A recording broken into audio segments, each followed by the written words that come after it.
alligator in alignment. They call me the alligator. Let me tell my tale. I've been up, down, around the block. I reached for heaven. I fell here in hell. My baby asked me for 15 minutes. I gave her an hour and 45. And if you think I'm that good a lover, stick around. I'll tell you some other lies. Yes, I'm the alligator. Rapping to you. Oh yeah. Well, good day, everyone. I got a wonderful show today. I'm telling you the truth. This is going to be a heavy. Before I do anything else, though, here's what I'm going to do for you. You remember I did a show on Babe Stovall, this old blues man from out of Delta blues man from out of New Orleans, originally from Mississippi. But I did a show on him, and one of the things that I miss saying in that show that I neglected to say is, you remember the song Bojangles, Mr. Bojangles.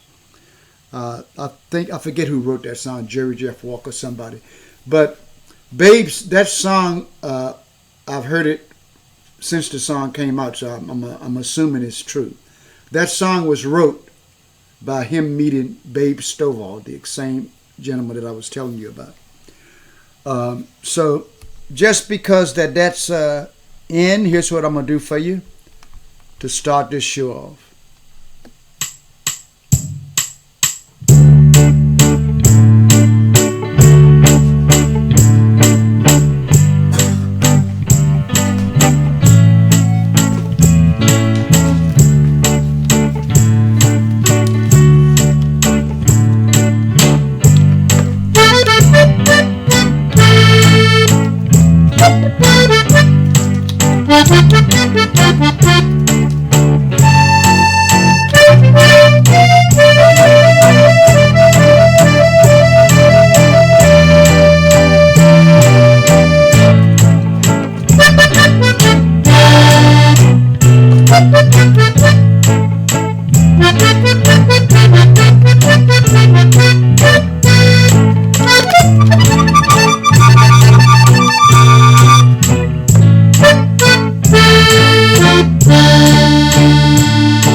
Met a man, Bojangles, and he danced for you. Worn-out shoes, silver hair, ragged shirt, and baggy pants.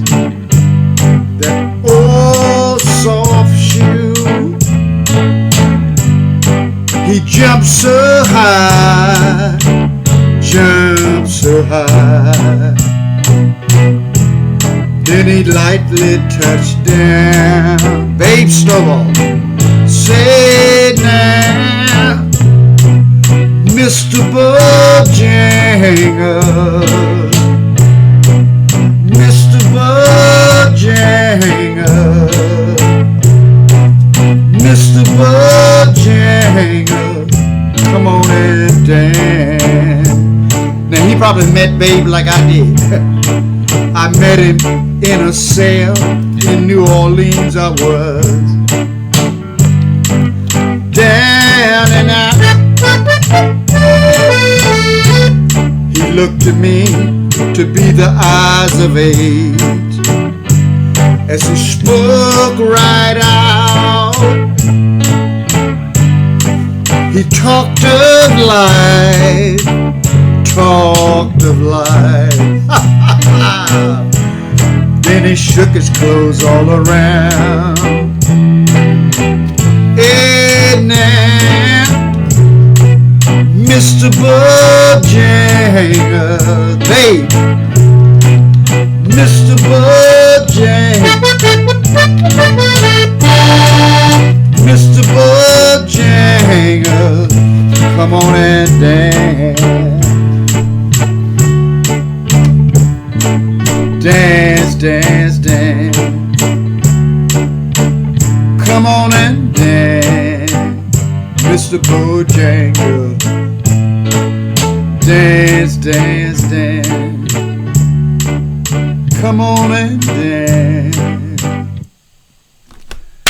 That song was wrote by Babe Stovall, the blues man who I did a show on. Right now, here's what we're going to do. I've got a very special guest today. Now, I'm just realizing right now that I don't even know my friend's last name. So I'm going to let him tell you what his last name is. But anyway, I'd like to have my friend Ted come. Sit down. I'm going to dance right over here, Alligator. Yeah. Ted, tell us something about yourself. First of all, what's your last name? Schettler. Schettler. Ted Schettler. Yeah. Ted Schettler. And could you give us a little bit about your background? Well, I'm a physician, no longer in clinical practice, but about 25 years ago or 30 years ago, because of a real strong and growing interest in public and environmental health, I got some more training in public health, and I've been doing public environmental health for a number of years now, and that's the reason we're here together today, to talk about some of those topics. The last time we were together was Easter Sunday. It was. Over at Peter Turner's house. I did a show with him, Peter Turner Arts Studio.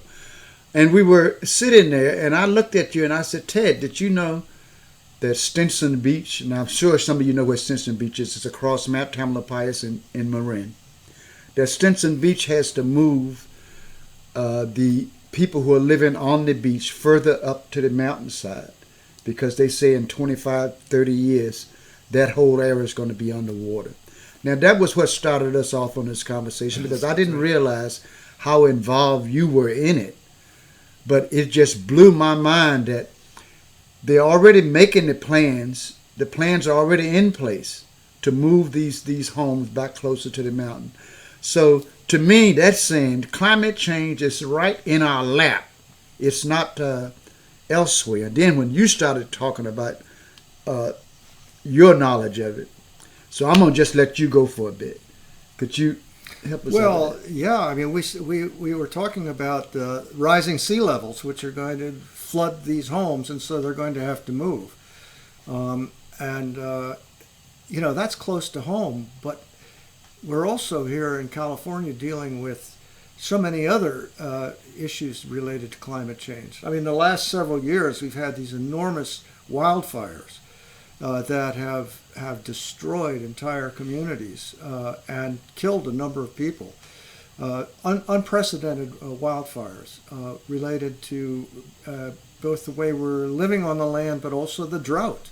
We're in a 1,200-year drought right now in the western United States. Much of that is undoubtedly related to climate change. So there are many different ways that climate change is already affecting us, and it's only going to get worse. And so that was part of the conversation that we started having on Easter Sunday. You mentioned something about a protest that hit me really hard. Could you tell the people about the protest that the scientists did recently? Yes, we did mention that. There's been an effort going on for many years now called the Intergovernmental Program on Climate Change, IPCC. It's a United Nations sponsored effort in which scientists have been getting together regularly. And I'm talking about hundreds of scientists from around the world who are experts in various aspects of climate change and climate-related topics. And they get together periodically and spend a lot of time writing reports that then get published. And they've been doing this for many, many years. And the latest IPCC report was published several months ago, saying, let's wake up, folks. The time is now. It's not later. The time is now. We are in crunch time, and if we don't act based on all we know, we are in big, big trouble. And several scientists from that effort and other scientists in the United States who were not authors of that, but were following this carefully, said, I think we've had enough talk about this. We've been saying this for 25 years that this time is coming. And some of these scientists decided that they were no longer going to just sit around and write reports, but they were actually going to conduct public protests. Some of them went to New York and literally superglued themselves to the side of buildings and to windows in buildings as a public protest. Others in other parts of the country chained themselves to buildings to make a public statement that this is serious and it's time to stop talking and it's time to start acting. So these public protests are becoming increasingly more common around the country. Well, these protests, as I understand, were not only just in America; they were in Europe and other countries also. That's right. They were. They were. And I know you said they said that they're just sick of all of the research Without action. Yeah, without action. Yeah. I mean, the research is essential, but the story it's telling is compelling. There's no uncertainty about this anymore. There used to be some uncertainty, 30 years ago or so. We were seeing how things were evolving, and it was clear that we were on a particular trajectory, but we weren't certain exactly how rapidly it would unfold. But almost all of the worst predictions have come true. And there's much less uncertainty now, and the rising sea levels, the droughts, the wildfires, the heat waves. India, right, just this past week is going through an unprecedented heat wave, with people dying because of it. I mean, temperatures getting up to 120 degrees and staying there for days and days. This is exactly what was predicted, and it's unfolding right now. You know, it's mind-boggling that with this condition right in our laps now, we still have deniers about climate change. And I am baffled by how could anybody be in denial about this. I think it has, like most things, at the bottom of it, it has to be money. That's money. Yeah. It has to be money. Money seems to be the only thing that, as human beings, we tend to put above everything else. It seems like. Well, yes, and let's go explore that a little bit. The global warming that's going on is largely due to our fossil fuel combustion, gas and oil and coal that we're burning. That's how we create energy, and we're burning fossil fuels, and they give off carbon dioxide when they burn, and the carbon dioxide has gone into the atmosphere and it's trapping heat.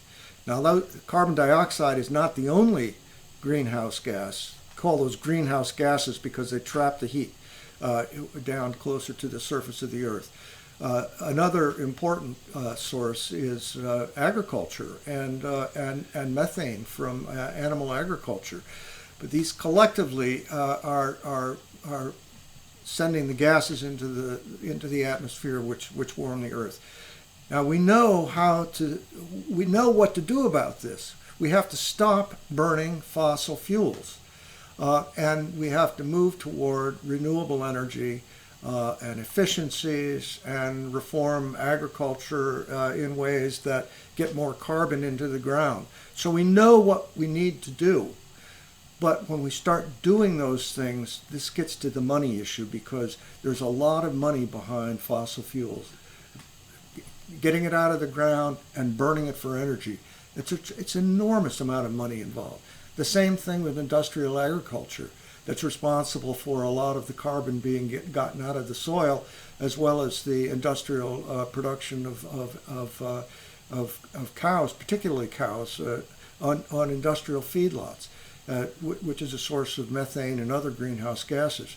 But we know how to reform that, but there's a lot of money that's dedicated to keeping the status quo in place because it's enriching a large number of people. So I would agree with you that money is one of the major problems. My goodness, that's such a shame. That's such a shame that our grandchildren, our great grandchildren, might inherit an earth that's not uh, friendly, shall we say, to use a kinder word. Um, and as you say, we know what to do about it, but nobody is moving to do the right things. And it's because there's too much money made off of the fossil fuels. There's a lot of pressure. There's a lot of enthusiasm in some groups of people and individuals to move in the right directions, but there's so much pushing back against that.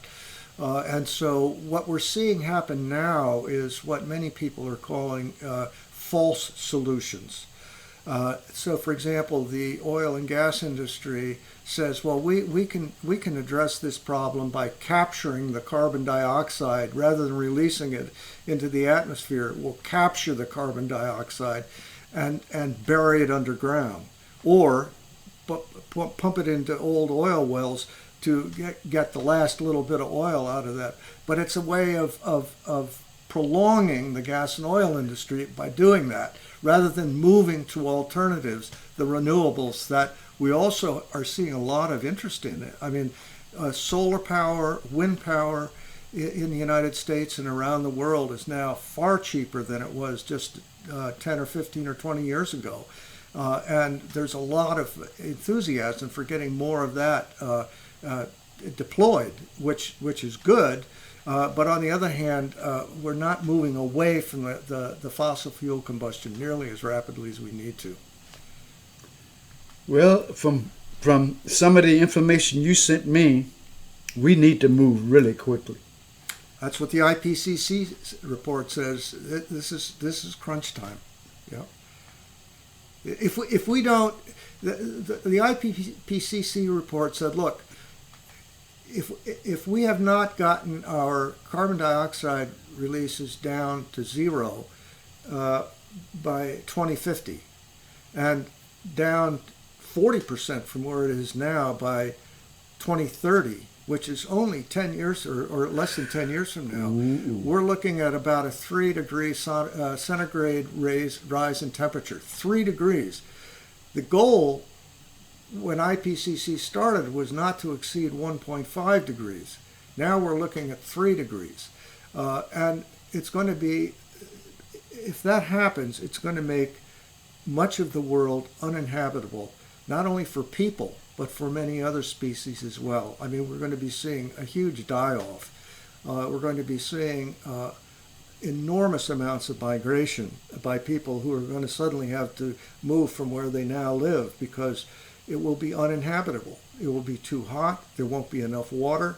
They won't be able to feed themselves. There's going to be food insecurity. They're going to have to move.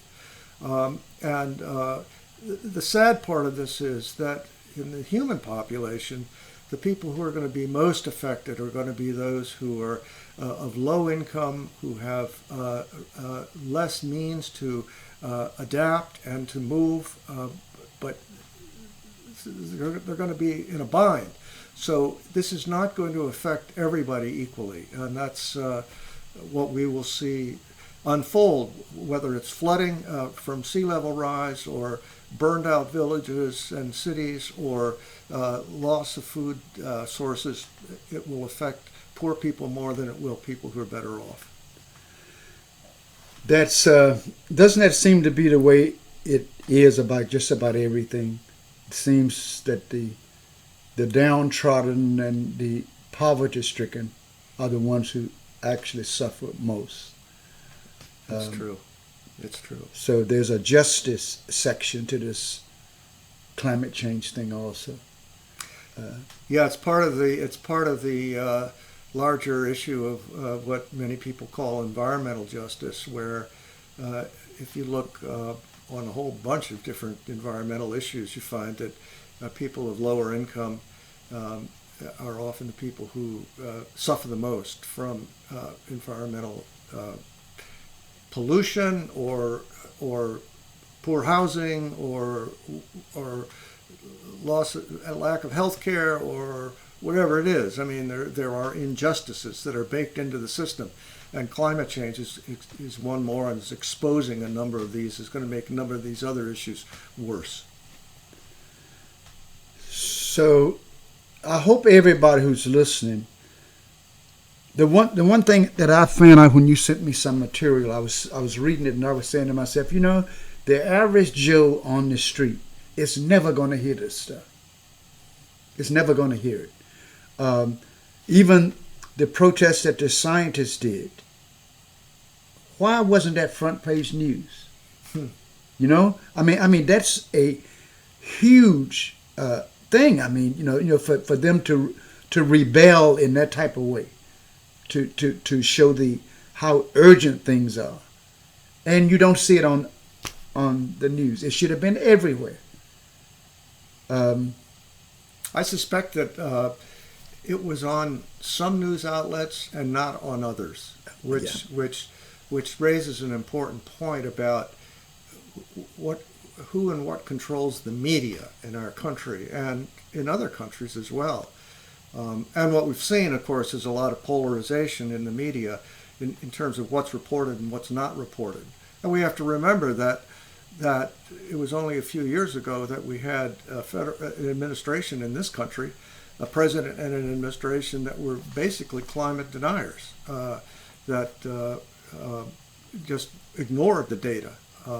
So there's a political dimension to this as well. Yeah, unfortunately, the political dimension to this whole thing is going to bury us. Well, that's the risk, isn't it? Yes. That's the risk. Yes. Because as the greenhouse gases continue to go up, they are relentlessly going up around the world, despite all our intentions or talking sweet talk about it. They continue to relentlessly go up. We continue to burn the fossil fuels. It is going to bury us because we're not willing to make the tough decisions. Something has to be done to wake governments up that there's no future for mankind if we continue like this. I don't want my grandchildren, or at this point my children could even end up like that, having to wear gas masks just to go outside, or unless we do something now, as the scientists are telling us, later it goes over the tipping point. That's right. Yeah. And once it goes over that tipping point, like they say, stick a fork in us because we're done.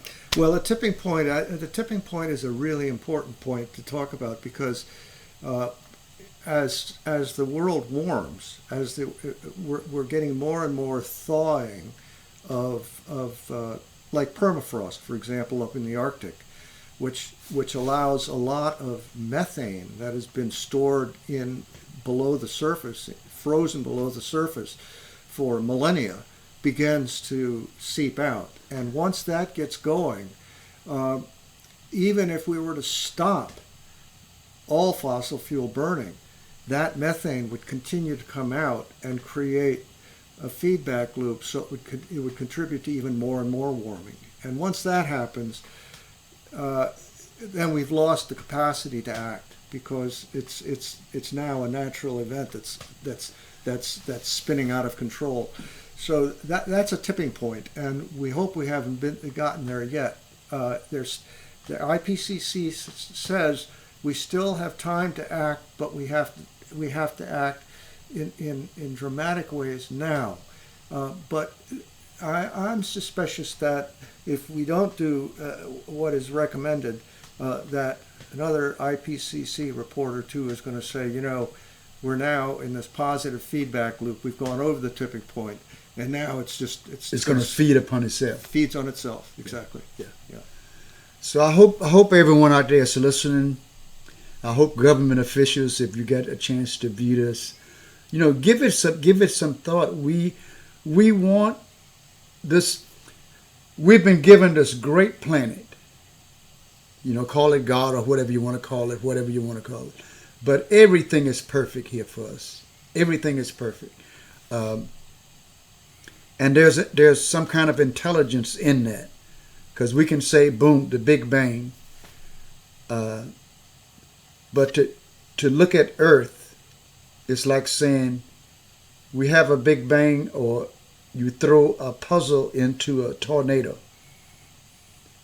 And you mean to tell me that once that tornado does its thing and the puzzle falls to the ground, it's going to fall and all the pieces are going to get right in place to make a perfect picture? That's what happened here.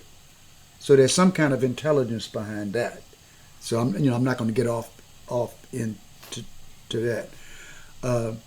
But this beautiful blue planet that we have here, all we have to do is do as we were supposed to be, stewards of the land, not dominants. If we treat the earth right, the earth is like our bodies. It's very resilient. It will bounce back if you don't go too far.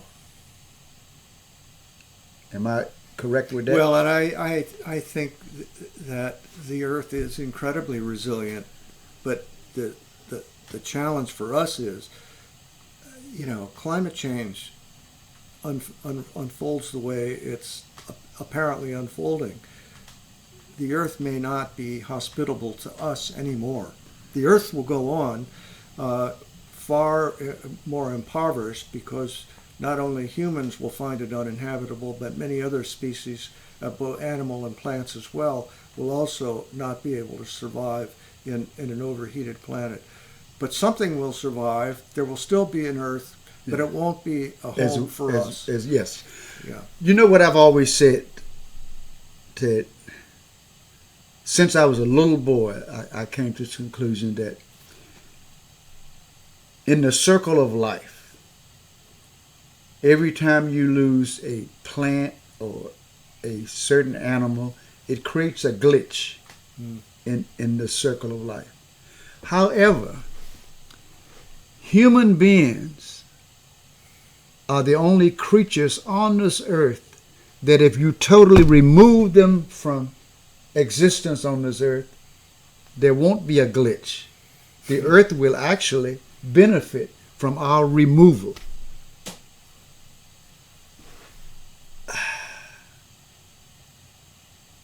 A scientist who recently passed away, E.O. Wilson, who was well known to many people for a very long and illustrious career, made arguments toward the end of his life that we ought to be actually thinking about taking up to half the earth and just removing humans from it.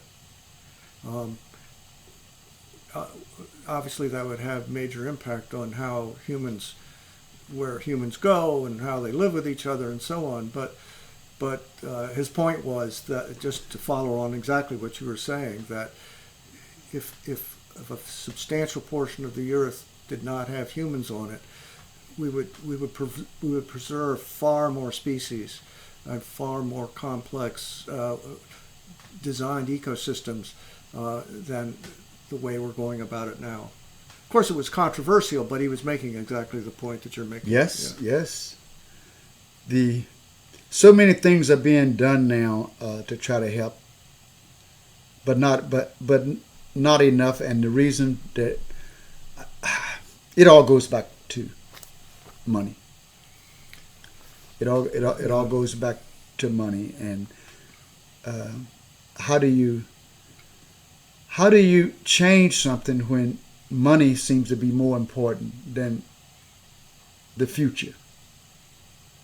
Yeah, that's an important point. That our systems, our political systems, our economic systems, are not designed to value the future out several generations. They're totally designed for shorter term. The political cycle is very short term. The politicians are interested in re-election in the next election cycle. They're not thinking out 30 or 40 years. They're not thinking out 3 generations. We don't set our economy up in a way that we devalue it. In fact, expenses that are incurred by future generations because they're out there in the future somewhere. So we discount those. We give primacy to the what's going on now. So we're simply not wired somehow to think about several generations out and the world that we're leaving to unborn children.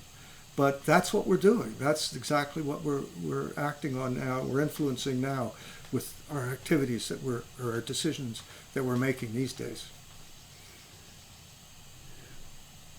What message would you have for just general people? Well, with regard to climate change, we need to both prepare ourselves for what's coming, but also to try to prevent what we can. So that's both adapting to what's coming, but also building in, resilience and mitigation to try to make it less likely. From the standpoint of individual activities, I mean, one of the things, I mean, it comes down to how do we reduce fossil fuel combustion? That's a major contributor. I mean, that's the primary source. I mean, if you look at the various sources of greenhouse gases, fossil fuel combustion is far and away the biggest contributor. So what are we doing? We're burning it in our cars. We're heating our homes. We're cooling our homes with fossil fuels, and we're running our businesses on fossil fuels in many cases. So what we can do both individually and as communities and as businesses is to begin to move toward renewable energy. What does that mean? Well, we're seeing right now a lot of emphasis on moving us toward electric cars in this country because they can be recharged with energy that's generated by solar and wind power. That's why we're seeing an emphasis on moving toward electric cars. But we have a lot of changes that we could be making. I mean, our travel habits.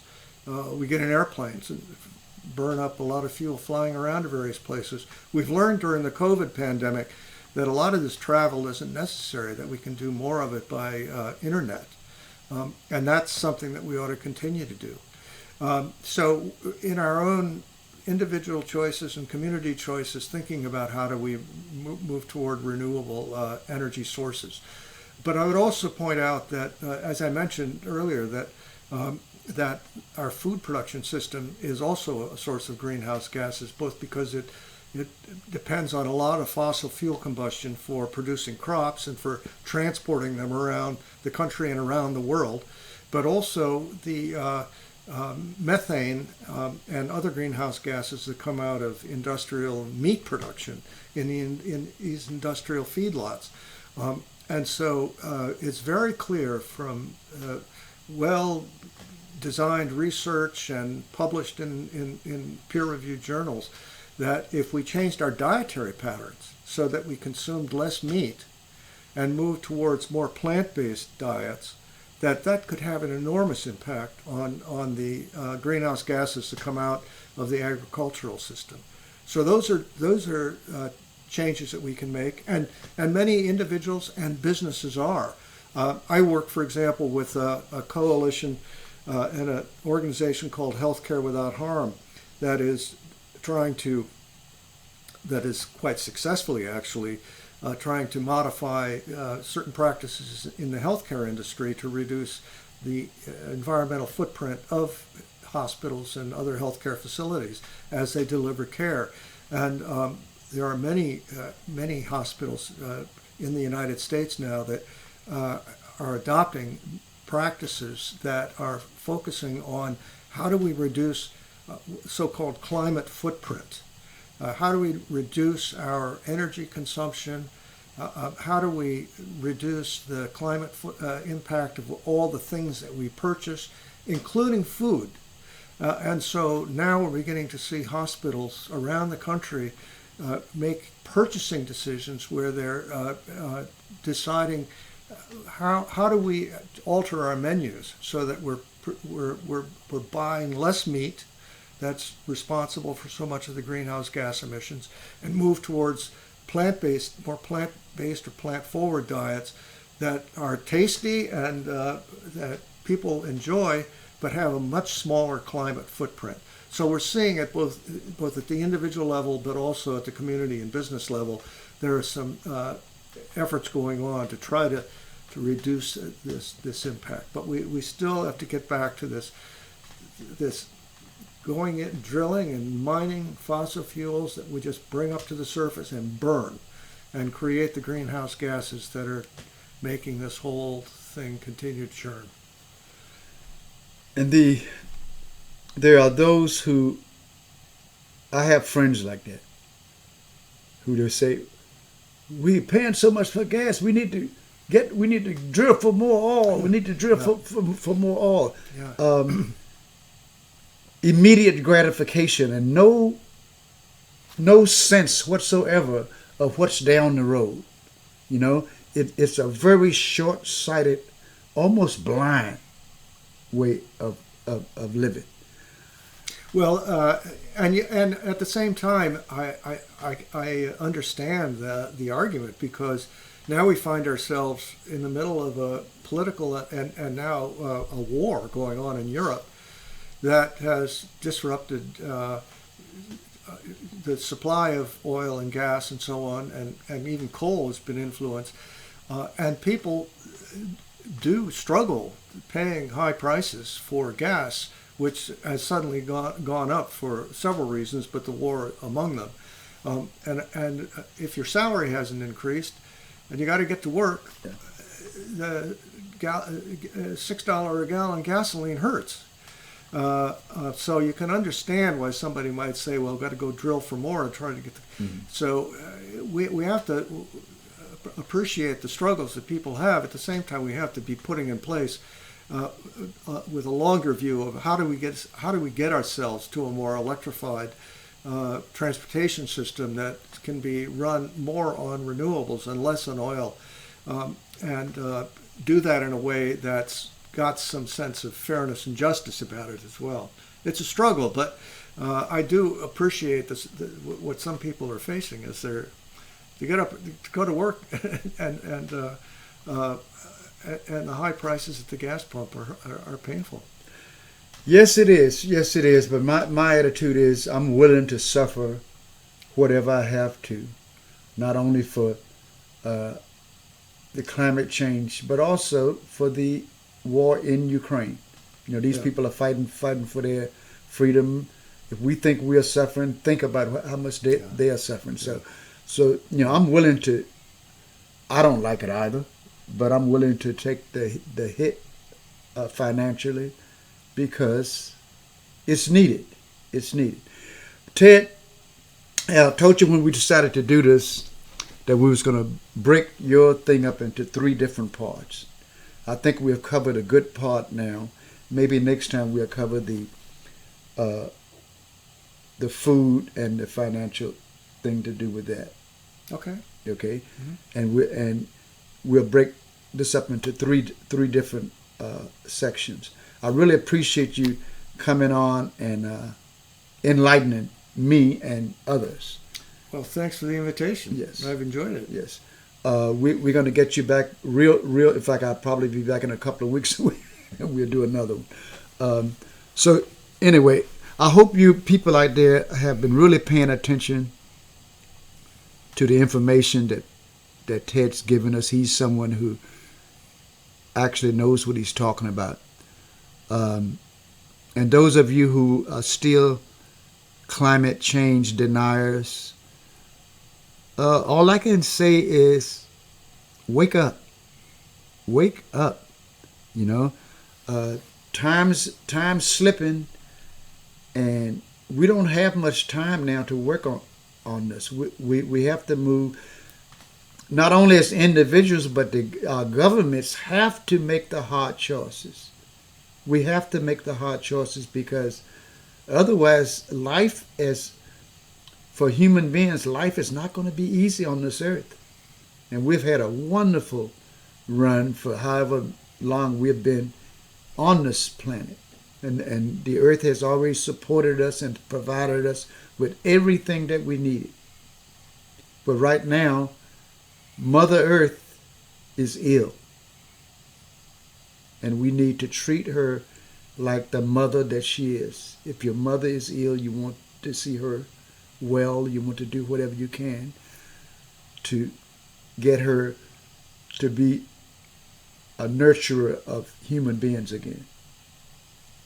So, my friend, I thank you for your insights and for your time. I'm going to go back and do one more song for these folks, and we're going to call it a thing. Good to see you. Yes, Peter. yes. Thanks very much. Ted will be back a couple of more times at least. We may even stretch it more because this is really, really, really important. You know, if you, I mean, what can I say? I'm going to say it again. This is really important. I saw a thing on television the other night about the Colorado River. The Colorado River is warming very fast. And they're losing water because it's warming so fast that causes the condensation to happen at a faster rate. Right. And they said about 20% of the water from the Colorado River we're not getting because of condensation. Cattle ranchers and the people who depend on that river are realizing now that they have to cut their herds in half. They have to do it because the river's not going to support the way things have been going on. That's the drought, yeah. And these are things that, as human beings, we have to really wake up and be alarmed about this. We can't shove it underneath the rug because the rug is full. The rug is full and stuff's going to start spilling out.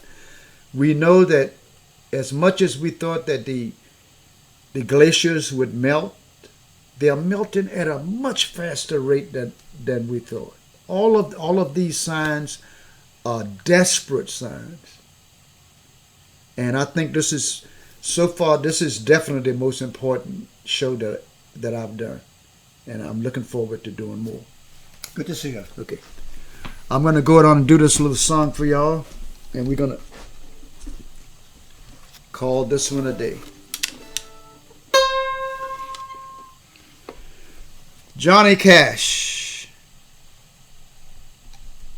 Johnny Cash recorded this song. I don't know if I did this song over the show or not. I hope I didn't. Johnny Cash recorded this song in the 60s, late 60s or early 70s or something. But Ray Charles, a rhythm and blues artist, didn't know that Johnny Cash had recorded this song. He liked the song and he recorded it also. Now, what happened was that both of those songs hit the airwaves at the same time over the radio stations. And as good as Johnny Cash was, I love him to death, but he couldn't compete with Ray Charles.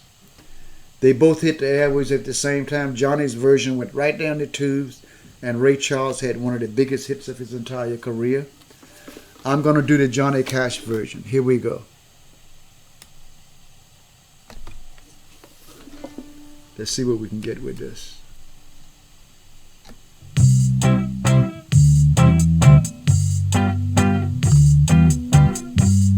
A little bit more.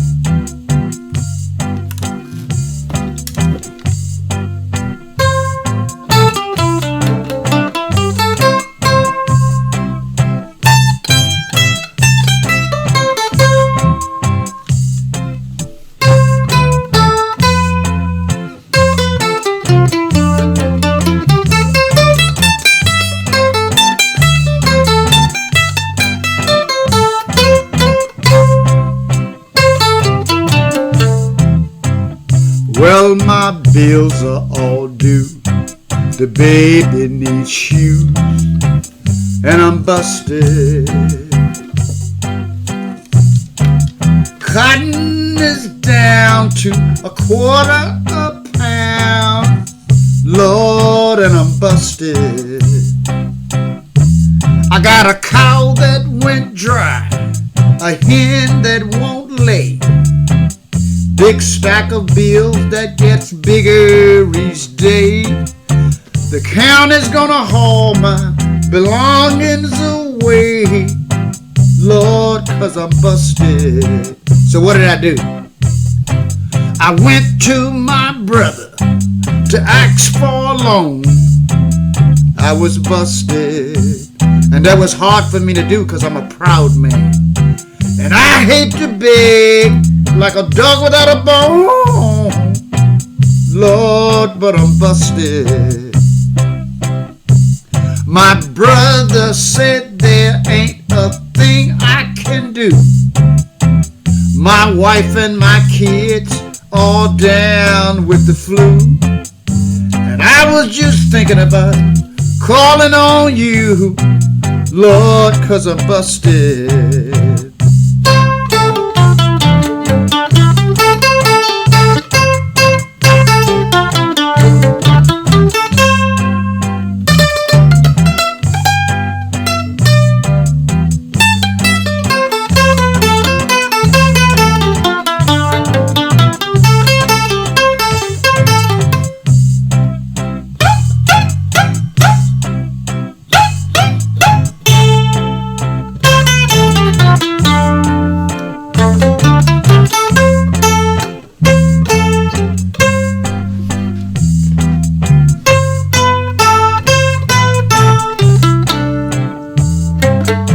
Let me tell you, I am no thief, but a man can go wrong when he's busted. Just ask Billy the Kid. The food we can last summer is all gone, Lord, and I'm busted. The fields are all bare, the cotton won't grow. Me and my family, we got to pack up, Lord, we gotta go. But I'll make a living just where I don't know, Lord, 'cause I'm busted. Listen, here's what I'm gonna tell y'all. I hope you have really paid attention to this this little show that we had. It's very, very important. Meanwhile,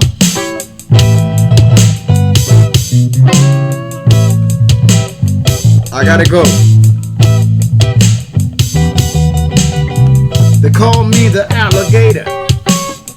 Let me tell my tale. I've been up, down, around the block. I reached for heaven, I fell here in hell.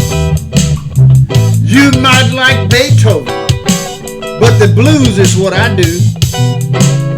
And if you don't want it, I'm like Walt Disney. I said, Donald Duck you.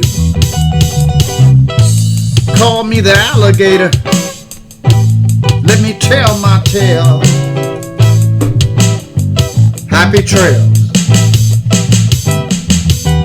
Happy trails to you until we meet again. Happy trails to you.